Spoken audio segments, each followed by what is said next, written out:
প্রিয় দর্শক, আশা করি যে যেখানে আছেন, পৃথিবীর যে প্রান্তে আছেন, ভালো আছেন, সুস্থ আছেন, সুন্দর আছেন।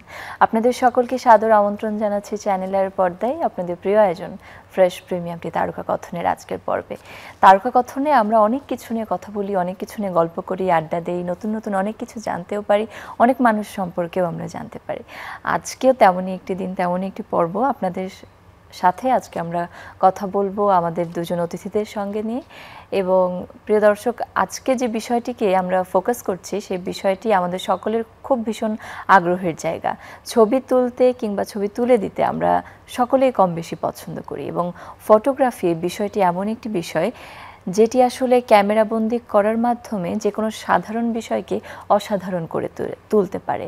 এবং একজন ফটোগ্রাফার তিনি আসলে প্রমাণ করে যে আসলে আমাদের প্রকৃতির, আমাদের এই জীবনের প্রতিটি কোণ, প্রতিটি মুহূর্ত, প্রতিটি জায়গা অনন্যভাবে ধরা দিতে পারে, এবং সেই রঙগুলিও অন্যরকম হয়ে ওঠে একজন আলোকচিত্রীর ক্যামেরায়। আজকে আমাদের তারকা কথনের সেটে দুজন আলোকচিত্রী রয়েছেন আমাদের সঙ্গে। পেশাগতভাবে তারা আলোকচিত্রী না হলেও ভালোবাসার জায়গাটার কারণে এবং একই সাথে আগ্রহ থাকবার কারণে তারা ছবি তুলেছেন, এবং একই সাথে সেই ছবিগুলো দারুণ এক একটি ছবি। সেই ছবিগুলো আপনাদেরকে দেখাবো এবং তাদের সঙ্গেও কথা বলবো, তাদের কাছ থেকে শুনবো, জানবো তাদের ফটোগ্রাফি সম্পর্কে, এবং আপনাদের সাথে নিয়ে আমরা আসলে দেখব ছবিগুলো। প্রিয় দর্শক, আজকে আমাদের সঙ্গে রয়েছেন মোহাম্মদ সাখাওয়াত হোসেন ভূঁইয়া, নির্বাহী পরিচালক, বাংলাদেশ ব্যাংক এবং আলোকচিত্রী। এছাড়াও আমাদের সঙ্গে রয়েছেন Pratap Shekhar Mahanta, vice president, Madhumati bank এবং আলোকচিত্রী। আপনাদের দুজনকেই স্বাগত তারকা কথনের আজকের পর্বে। কেমন আছেন আপনারা? আপনাকে অনেক ধন্যবাদ, চ্যানেল আই কর্তৃপক্ষকে অনেক ধন্যবাদ আমাদেরকে এই অনুষ্ঠানে আমন্ত্রণ জানানোর জন্য। আমরা ভালো আছি, আপনি ভালো আছেন তো? আমিও ভীষণ ভালো আছি। কেমন আছেন প্রতাপ শেখর মহন্ত? হ্যাঁ, আমিও ভালো আছি। আমার প্রথম অভিজ্ঞতা। চ্যানেল আইকে ধন্যবাদ তারকা কথনে আমাদেরকে আমন্ত্রণ জানানোর জন্য। আপনাদেরকে ধন্যবাদ আমাদেরকে সময় দেওয়ার জন্য। শুরুতেই ফটোগ্রাফি নিয়ে কথা বলছিলাম। ফটোগ্রাফি জিনিসটা তো খুব ইন্টারেস্টিং একটি বিষয়, এবং এটার প্রতি ঝোঁক কম বেশি অনেকেরই আছে। আপনাদের তো দারুণভাবে এই ঝোঁকটা আছে, সেটা আমরা বুঝতেই পেরেছি। শুরুতেই আমি একটু আপনার কাছে যেতে চাই, মোহাম্মদ সাখাওয়াত হোসেন ভূঁইয়া, ফটোগ্রাফির প্রতি আসলে আগ্রহটা তৈরি হলো কিভাবে? আসলে শিল্পকর্মের যে কোনো বিষয়ই আপনি পরিকল্পনা করে আপনি শিল্পী হতে পারবেন না। এই চেতনাটা আপনার মধ্যে একটা মৌলিক সত্তা হিসাবে থাকতে হবে, তাইলেই বিষয়টা আপনার জন্য অনেক সহজ হবে এবং আপনি জিনিসটাকে এনজয় করতে পারবেন। তো আমার ক্ষেত্রেও তাই। সেই ছোটোবেলা থেকেই ধরেন 80-র দশক 90 দশক থেকে ফটোগ্রাফি করি। সেই সময় এত ভালো ক্যামেরা ছিল না। আমার মনে আছে যে আমরা ফিল্ম কিনে ছবি তোলার পর এটা প্রিন্ট করার জন্য সিঙ্গাপুর পাঠাতে হতো। কিন্তু সেই সময়েও এই যে আলো আধার, যেটা আপনি বললেন, রঙের খেলা, এগুলিকে ক্যামেরায় ধরতে ভালো লাগতো। এখন যেমন আমরা অনেক আধুনিক ক্যামেরা, আধুনিক টেকনোলজিতে এসেছি, কিন্তু কখন যে ফটোগ্রাফির প্রতি এত অনুরক্ত হয়ে পড়েছি সেটা আসলে ঠিক আমি সংজ্ঞায়িত করতে পারবো না। আমি শুধু এটুকু বলবো যে আমি ফটোগ্রাফি ভালোবাসি। ধন্যবাদ আপনাকে। প্রতাপ শেখর মহন্ত, কি বলবেন ফটোগ্রাফির প্রতি আসলে? ফটোগ্রাফিতে আসার পিছনে আমার ছোট একটা গল্প আছে। 2017 সালের ঘটনা। একটা বিয়ের দাওয়াতে গেছি, তো আমার সঙ্গে আমার স্ত্রী গেছেন। তো সেখানে গিয়ে দেখি এক বন্ধু এবং তার স্ত্রী। বন্ধুর স্ত্রী গলায় ডিএসএলআর ক্যামেরা। যথারীতি কিছুক্ষণ পরে বন্ধুর স্ত্রী আমাদেরও যুগল ছবি তুললেন, ঠিক আছে। তারপর থেকেই আমার স্ত্রী মানে আমাকে কন্টিনিউয়াসলি পার্সু করতে থাকলো যে দেখো তোমার বন্ধুর গলায় ডিএসএলআর ক্যামেরা, সুন্দর ঘুরে ঘুরে ছবি তুলছে, তুমি আমাকে একটা ডিএসএলআর কিনে দাও না কেন, তাহলে আমি গলা ঝুলিয়ে এরকম বিভিন্ন অনুষ্ঠানে ছবি তুলবো। তবু মানে স্ত্রীর পীড়াপিড়িতে 2018 সালের ফেব্রুয়ারিতে প্রথম আমি একটা ডিএসএলআর কিনি। এর আগে পিন পয়েন্ট ক্যামেরা ছিল, কিন্তু 2018 সালে প্রথম ডিএসএলআর কিনি। তো ডিএসএলআর 18 সালে কেনার পরে অটোমেটিক কিছুদিন 3 মাসের মতো ছবি তুলে ফেড আপ হয়ে গেলাম যে যা তুলি সব একই রকম মনে হচ্ছে, ছবিতে কোনো ডিফারেন্স পাচ্ছি না। ফেড আপ হয়ে গেলাম, ক্যামেরাটা যথারীতি পড়ে থাকলো। কিছুদিন পরেই আমার ট্রাস্ট ব্যাংকের এক্স কলিগ ফারহানা কায়েস কান্তা, ও বললো যে দাদা, বিশ্ব সাহিত্য কেন্দ্রে ফটোগ্রাফি কোর্স করায়, আপনি দেখলাম যে ক্যামেরা কিনলেন, কোর্স করবেন নাকি? তো 2018 সালে ফটোগ্রাফি কোর্স শুরু করলাম বিশ্ব সাহিত্য কেন্দ্রে। মূলত ওখানে গিয়ে ফটোগ্রাফির প্রতি দেখলাম যে না, ভালো, আমার একটা আগ্রহ আছে। তারপর ওখান থেকে শুরু। প্রথম দিকে ফটোগ্রাফিটি ছিল মূলত মানে স্ট্রেস রিলিভার, ব্যাংক জবে যে স্ট্রেসটা থাকে সেটা রিলিভার হিসেবে। পরে এটা নেশায় পরিণত হয়ে গেছে। মানে এখন আমি আমার পরিচয় দিই যে পেশায় ব্যাংকার, নেশায় ফটোগ্রাফার। বাহ বাহ, চমৎকার। আলোর স্কুলে বিশ্ব সাহিত্য কেন্দ্রের আমরা একটি প্রাতিষ্ঠানিক শিক্ষার জায়গা দেখলাম ফটোগ্রাফির ক্ষেত্রে। আসলে আপনার কি মনে হয় ফটোগ্রাফি করবার জন্য প্রাতিষ্ঠানিক শিক্ষা কতটুকু অপরিহার্য? প্রথম কথা হচ্ছে শিক্ষা অপরিহার্য কিনা। দেখেন, শিল্পকলার যে কোনো বিষয়, আপনি যদি একটা গান গাইতে চান, আপনি যদি একটা নাচতে চান, আপনি যদি একটা পেইন্টিং করতে চান, ইভেন আপনি যদি একটা রান্নাও করতে চান, তাহলে তো এটা শূন্য থেকে তৈরি হবে না। এটা ডেফিনেটলি আপনাকে একটা সুনির্দিষ্ট গাইডলাইন, একটা টিপস অথবা মেথোডোলজির মধ্য দিয়েই আপনাকে এটা আউটপুটটা তৈরি করতে হবে। এখন কথা হচ্ছে যে আপনি নিজে থেকেও ফটোগ্রাফি শিখতে পারেন, নিজে থেকেও পেন্টিং শিখতে পারেন, কিন্তু একটা প্রাতিষ্ঠানিক অথবা অপ্রাতিষ্ঠানিক শিক্ষা যদি আপনার থাকে, তাহলে থিংস বিকাম ভেরি ইজি। আপনার জন্য খুব সহজ হবে how to pick a good photo. কাজটা যে সহজ হচ্ছে তেমন সুন্দরও হচ্ছে, সুন্দরও হচ্ছে। মানে মোট কথা হচ্ছে আপনি প্রাতিষ্ঠানিকভাবে শিখতেই হবে এমন কথা নাই, কিন্তু আপনার একজন গুরু থাকতে হবে। এবং আমাদের দেশে তো এখন যেহেতু অনেক ভালো ভালো প্রতিষ্ঠান রয়েছে ফটোগ্রাফি শেখার জন্যে, ব্যক্তিগতভাবে আমি সাজেস্ট করব যে আপনাকে প্রাতিষ্ঠানিকভাবে শিক্ষা গ্রহণ করাটাই উত্তম।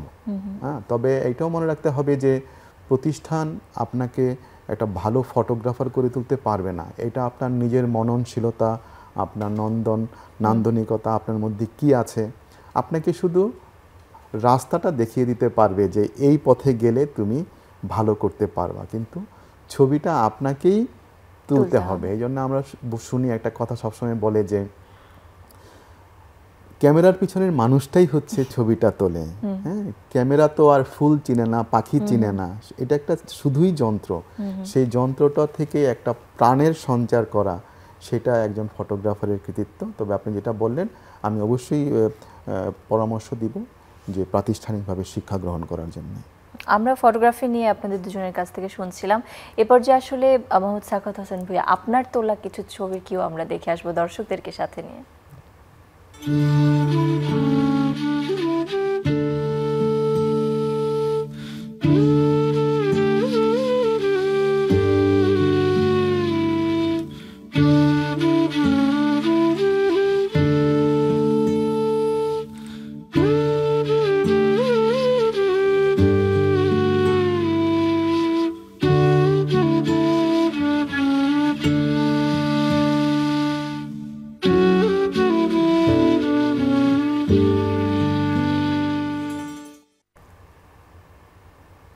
বাহ, চমৎকার সব পাখির ছবি আমরা দেখলাম, এবং এই ছবিগুলো নিয়ে আবারও আপনার কাছে আসবো কথা বলবার জন্য। এই পর্যায়ে আবারও চলে যাচ্ছি প্রতাপ শেখর মহন্ত, আপনার কাছে একটু আগে বলছিলেন যে পেশায় ব্যাংকার কিন্তু নেশায় একজন আলোকচিত্রী। এই যে নেশা, এই নেশা থেকে কিন্তু বেশ কিছু অর্জনও আপনার ঝুলিতে এসেছে, সেগুলো সম্পর্কে একটু শুনি। হ্যাঁ, আমি যদি বলতে চাই যে ফটোগ্রাফি অল্প সময়ে আমাকে অনেক কিছু দিয়েছে। এর ভিতর অ্যাওয়ার্ড যেমন আছে, অ্যাওয়ার্ডের ভিতরে আমি যদি স্পেসিফিক্যালি মানে উল্লেখযোগ্য অ্যাওয়ার্ডের কথা বলি, তাহলে সনি ওয়ার্ল্ড ফটোগ্রাফি অ্যাওয়ার্ড পেয়েছি 2023 সালে। এরপর যদি বলি এবছর জাপানের সবচেয়ে সম্মানজনক পুরস্কার যেটা ফটোগ্রাফিতে, আসাহি শিম্বুন, সেটা পেয়েছি। তারপর লাইভ প্রেস ফটোগ্রাফি কন্টেস্ট ইউক্রেনে, সেখানে আমি একটা আমার ছবির স্টোরি, সেটা চড়ক পূজার উপরে একটা স্টোরি থেকে আমি ক্যাটাগরি চ্যাম্পিয়ন হয়েছিলাম। আর বিভিন্ন ফটো স্যালন যেগুলো, সেগুলো থেকে আমার বেশ কিছু gold medal, silver medal, bronze medal আছে আর কি। আর যদি মানে এর বাইরে যদি বলি, আমি আসলে ফটোগ্রাফিতে আমার সবচেয়ে বড় অর্জন যদি বলি, সেটা হচ্ছে আমার দর্শক, আমার ছবির দর্শকের ভালোবাসা এবং বাংলাদেশের কিছু খ্যাতিমান মানুষের মানে সঙ্গে পরিচিতি বলবো না, তাদের স্নেহ পেয়েছি, যে ফটোগ্রাফি না করলে হয়তো তাদের মানে সঙ্গে আমার কখনোই দেখা করার সুযোগ পেতাম না। এরকম কিছু মানুষের ভালোবাসা আমি পেয়েছি। যেমন শঙ্কর শাহজালদার কথা বলবো, নাসির আলী মামুন ভাইয়ের কথা বলবো, ঠিক আছে, শফিকুল আলম কিরণের কথা বলবো, ফটোগ্রাফ উনি, এরকম কিছু মানুষের সঙ্গে। চমৎকার। আপনার আসলে সাধারণত ছবি তোলার বিষয় কি হয়ে থাকে? আমি মূলত লাইফস্টাইল আমার প্রিয় জনরা ফটোগ্রাফিতে, সেটা হিউম্যান লাইফও আছে, ওয়াইল্ড লাইফও আছে। যে হিউম্যান লাইফের কথা যদি বলি, যে বাংলাদেশে মানুষের জীবন এবং পেশা বৈচিত্র্যময়, কিন্তু নগরায়ন এবং ডিজিটালাইজেশনের ফলে ধীরে ধীরে কিন্তু এই বৈচিত্র্যটা কমে আসবে। আমি চেষ্টা করি যে এই মানুষের জীবনযাত্রা ফটোগ্রাফির মাধ্যমে ধরে রাখতে যেন এটা একটা ডকুমেন্টেশন হয়ে থাকে। আর ওয়াইল্ড লাইফের কথা যদি বলি, এটা পুরোটা একটা নেশা। ওয়াইল্ড লাইফটা একটা প্রচণ্ড নেশা। তবে এই নেশাটার একটা পজিটিভ দিক আছে, সেটা হচ্ছে যে দর্শক যারা, ওয়াইল্ড লাইফের যারা দর্শক, তাদের ভিতরে একটা ভালো লাগা তৈরি করা, ঠিক আছে? যেই ভালো লাগা থাকে তারা ফিল করবে যে হ্যাঁ, ওয়াইল্ড লাইফ কনজারভেশনটা অনেক ইম্পর্টেন্ট। তাহলে আমাদের মানে প্রকৃতি ভালো থাকবে, প্রকৃতি ভালো থাকলে আমরাও ভালো থাকবো। একদম একদম। এর বাহিরে আমি স্ট্রিট আর ট্রাভেল ফটোগ্রাফি করি। আপনার ছবি তোলা সম্পর্কে শুনছিলাম, এবার দর্শকদেরকে সাথে নিয়ে সেই ছবিগুলো আমরা দেখে আসবো।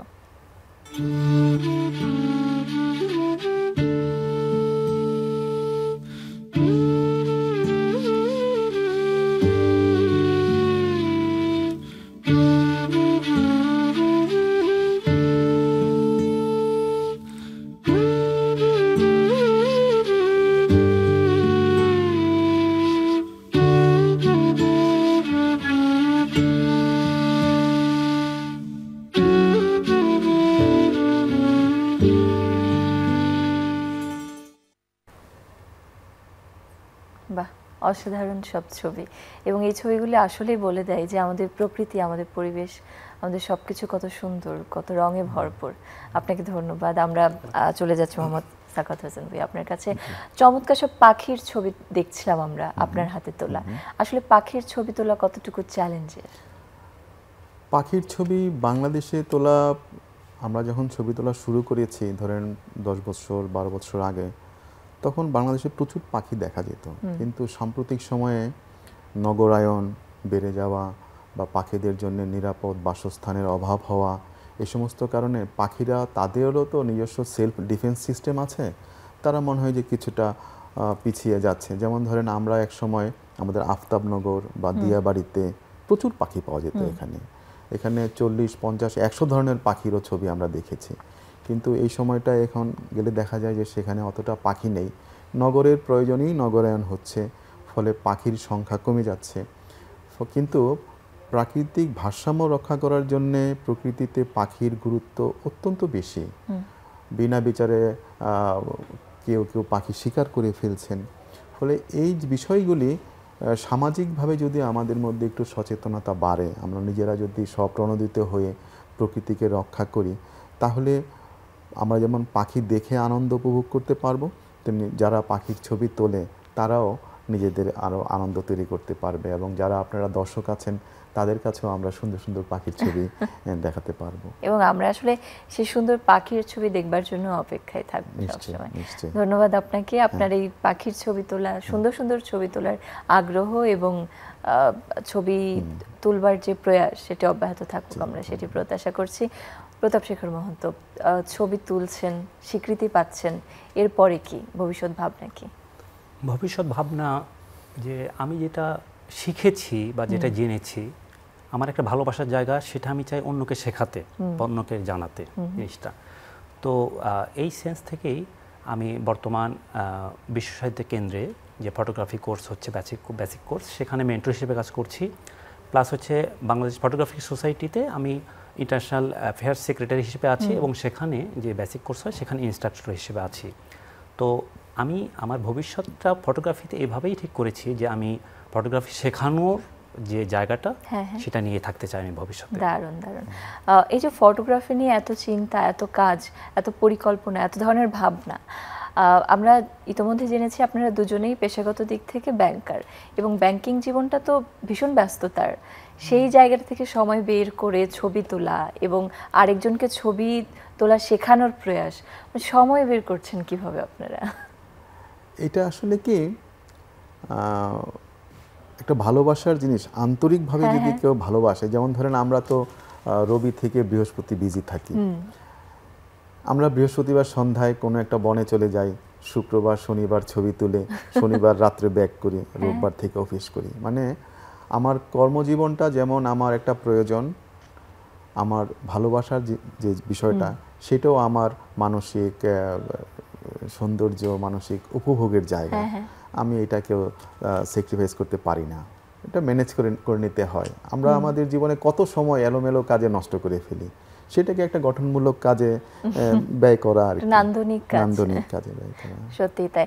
এবং প্রতাপ শেখর মহন্ত, আপনি বলছিলেন আপনি শেখাতে চান, আপনি যেটা শিখেছেন সেটা যারা নতুনভাবে ফটোগ্রাফিতে আসতে চায় বা কাজ করতে চায় তাদেরকে আপনি শেখাতে চান।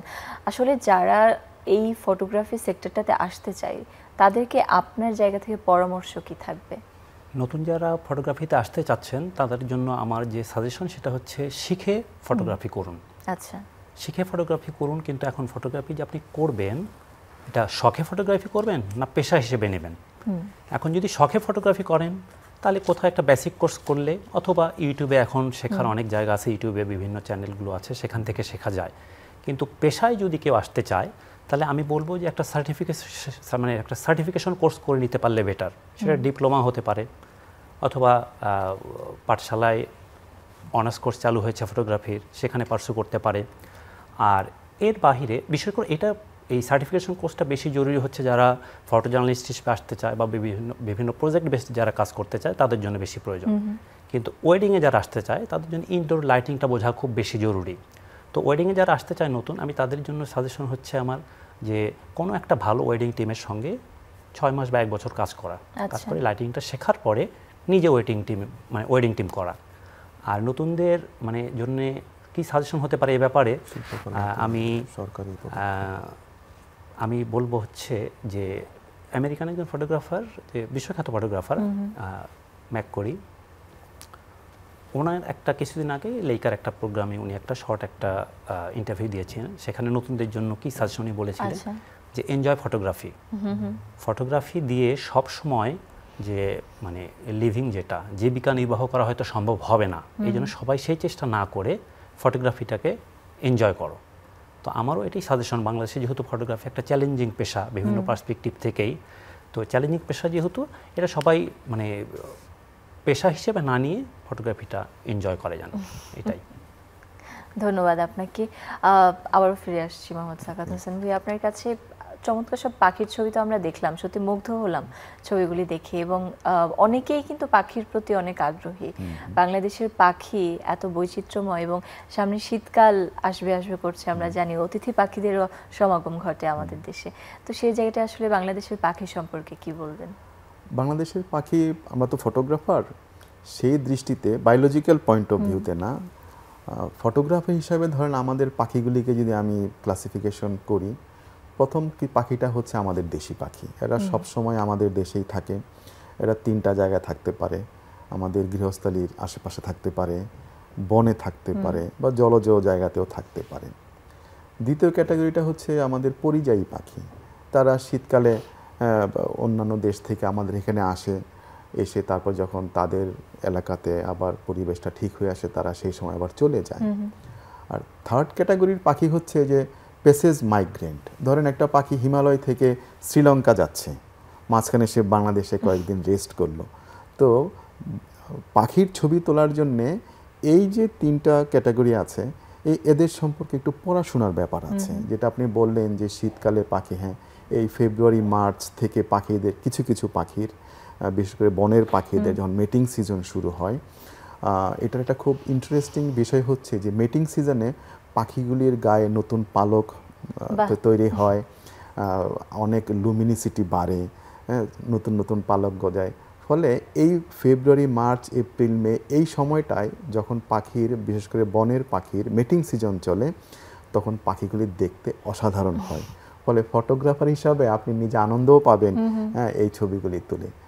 তবে আবার যেমন ধরেন যদি জলজ পাখির কথা বলি, যেমন রাজশাহী অঞ্চলের পাখি, যে সমস্ত পাখি জলের আশেপাশে থাকে, ওইগুলো তো কালারফুল হয় না, সেগুলি কিছু মেটে রঙের হয়। তো এই যে বসবাসের জায়গার সাথে ভিত্তি করে প্রকৃতি পাখির রূপ সৌন্দর্যকেও আলাদাভাবে বিন্যস্ত করে। বাহ, পাখি সম্পর্কে আমরা শুনছিলাম, পাখির ছবি নিয়েও শুনছিলাম। এবারে আপনারই তোলা আরও কিছু ছবি আমরা দর্শকদেরকে সাথে নিয়ে দেখে আসবো।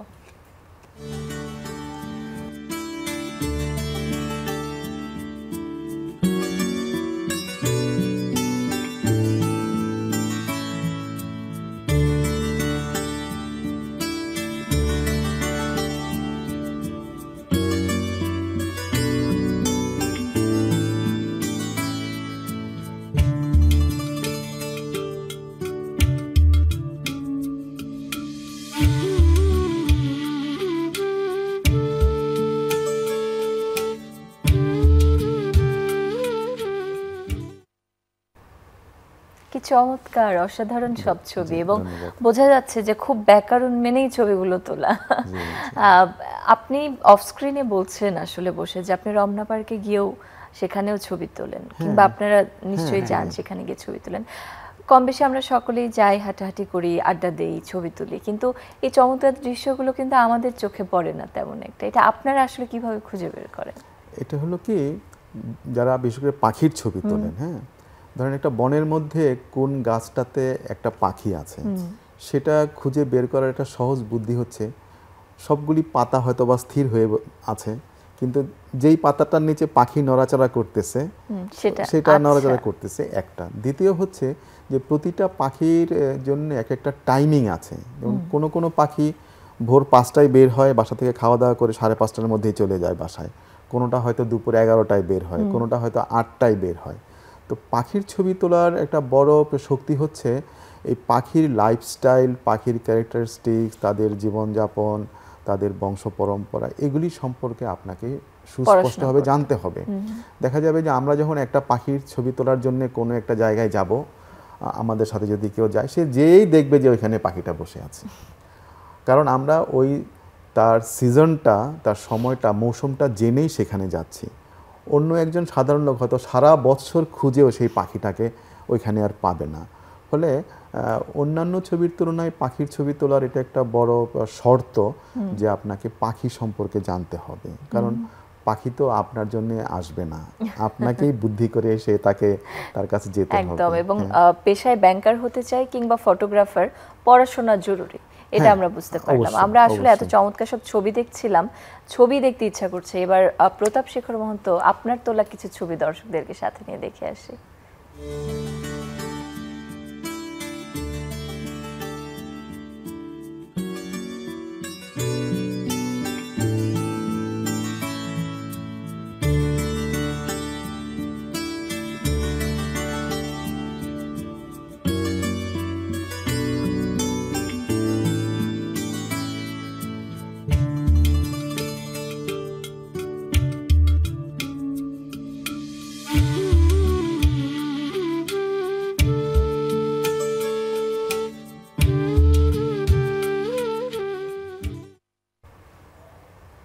বাহ, ছবি তোলার বিষয় সমুদ্র সৈকতের জেলে থেকে শুরু করে রমজান মাসের ইফতার বিক্রি, সবকিছুই আমরা দেখলাম ছবির মধ্যে। একটু জানতে চাইবো, এই যে এত ছবি, এত ধরনের ছবি, এত জায়গার ছবি, এত বৈচিত্র্যপূর্ণ ছবি, এই ছবিগুলো তুলতে গিয়ে নিশ্চয়ই দারুণ সব অভিজ্ঞতাও হয়েছে, মজার কিছু স্মৃতিও জমা হয়েছে, সেই জায়গা থেকে একটু শুনতে চাইবো। মজার স্মৃতির চেয়ে কষ্টকর স্মৃতি যদি বলি, আমাদের বিশেষ করে আমরা যারা ওয়াইল্ড লাইফ করি, যারা তাদের কষ্টকর স্মৃতি বেশি। আমরা যখন রাজশাহী পদ্মার ছবি তুলতে যাই এপ্রিল মাসের দিকে, প্রচণ্ড গরম, টেম্পারেচার 41-43, সারাদিন আমরা পদ্মার চরে বালির ভিতরে শুয়ে থাকি বা বসে থাকি একবার ফুল রোদের মধ্যে। হয়তো দেখা গেল যে একটা মোমেন্ট পাওয়ার জন্য আমাদের সারাদিন বসে থাকি, ওই টেম্পারেচার সহ্য করে আমাদের ওখানে থাকতে হয়। আবার আমরা যখন ছবি তুলতে যাই হবিগঞ্জে, সাতছড়িতে, সেখানে রাতের থাকার বিষয়টা আসলে এটা মানে সাধারণ মানুষের সঙ্গে শেয়ার করার মতো না, এত মানে পেইন নিয়ে আমরা রাতে থাকতে হয় আর কি। তো এরকম কিছু অভিজ্ঞতা আছে আমাদের। আর ভালো অভিজ্ঞতা বলতে হচ্ছে আমরা সব সময় যে গিয়েই যে মোমেন্টটার জন্য বা যে পাখিটার জন্য ওয়েট করছি সেটা যে পেয়ে যাই তা না, অপেক্ষা করতে, হ্যাঁ, অপেক্ষা করার পরে সেই মোমেন্টটা যখন পাই, এটার চেয়ে ভালো আসলে মুহূর্ত আর কিছু হয় না। তখন সব কষ্ট আসলে নিমিষেই ভুলে যান, সব কষ্ট আমরা ভুলে যাই ছবি তোলার আনন্দে। একই প্রশ্ন, একই বিষয় জানতে চাই। আমার খুব ভয়ঙ্কর একটা স্মৃতি আছে, এটা আমি জীবনেও ভুলবো না। আমরা হাজারি খিল, চট্টগ্রামের একটা সংরক্ষিত বন, সেখানে ছবি তুলতে গিয়েছিলাম একবার। সেখানে হাঁটার জন্য একটাই উপায়, ছড়া, ছোট ছোট পানির নালা দিয়ে যেতে হয়। তো যেই পাখিটার জন্য আমরা টার্গেট করে ওখানে আমাদেরকে অপেক্ষা করতে হবে, হাতে ক্যামেরা নিয়ে, মনোপডের উপরে ক্যামেরা ছিল। হঠাৎ ফিল করলাম যে আমার দুই পায়ের ফাঁকা দিয়ে, মাঝখান দিয়ে কিছু একটা যাচ্ছে। সেটা মার্চ মাস। আমি নিচের দিকে যা দেখলাম সেটা হচ্ছে একটা বিষাক্ত গোখরা সাপ আমার দুই পায়ের মাঝখান দিয়ে যাচ্ছে। তো আমার তখন দায়িত্ব হলো একদমই নড়াচড়া না করা, কারণ সাপটা যদি ভয় পায় তাহলে সে আমাকে ভয়ঙ্কর আঘাত করবে। ঘটনা। হুম। আমি শুধু দম বন্ধ করে দাঁড়ায় থাকলাম, এই 5-7 সেকেন্ডের ভিতরে সে সামনে চলে গেল।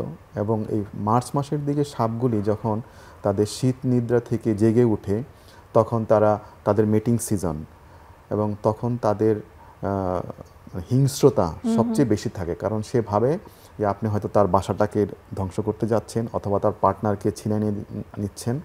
ফলে ওই সময় সাপ এতই বিষাক্ত থাকে যে সে বাইট করলে বেঁচে থাকাই খুব কঠিন। তো এই জিনিসটা আমার জীবনের খুব খুব স্মরণীয়, যে আমার ধরেন 4-5 সেন্টিমিটার আমার দুই পায়ের মাঝখানে এদিক দিয়ে একটা বিষাক্ত গোকরা সাপ যাচ্ছে, আমি হাতে ক্যামেরা নিয়ে দাঁড়িয়ে আছি এবং দাঁড়িয়েই ছিলেন। দাঁড়িয়ে থাকতে হবে আমাকে, নড়াচড়া করা যাবে না।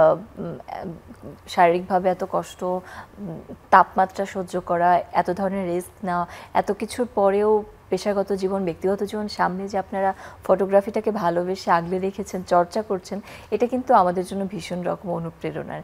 এবং আপনাদের দুজনকে অনেক ধন্যবাদ আপনাদের এই ফটোগ্রাফির প্রতি ভালোবাসা এবং অনুরক্ততা থেকে যে চমৎকার সব ছবি আমাদেরকে আপনারা উপহার দিচ্ছেন সেজন্য। একই সাথে আসলে আপনাদের সাথে আড্ডা দিয়ে অনেক কিছু আমরা জানলাম, আপনাদের কাজগুলি দেখলাম, ভীষণ ভালো লাগলো। আশা করছি আমাদের দর্শকদেরও ভীষণ ভালো লেগেছে। দেখতে দেখতে একেবারেই আমরা শেষ পর্যায়ে চলে এসেছি। আপনাদের দুজনকে অনেক ধন্যবাদ আমাদের আয়োজনে আসবার জন্য। আশা করছি আবারও নতুন কোনো ছবি নিয়ে আপনাদের সঙ্গে আড্ডা হবে। তারপর কথা আপনাকেও ধন্যবাদ, চ্যানেল কর্তৃপক্ষকেও ধন্যবাদ। প্রিয় দর্শক, আশা করছি আড্ডা আপনাদের ভালো লেগেছে, ছবিগুলো তো নিশ্চয়ই ভালো লেগেছে। এরকমই সব আড্ডা আরও বেশি উপভোগ করবো আপনাদেরকে সঙ্গে নিয়ে। আগামী পর্বে আমন্ত্রণ জানিয়ে আজকের আয়োজন থেকে বিদায় নিচ্ছি।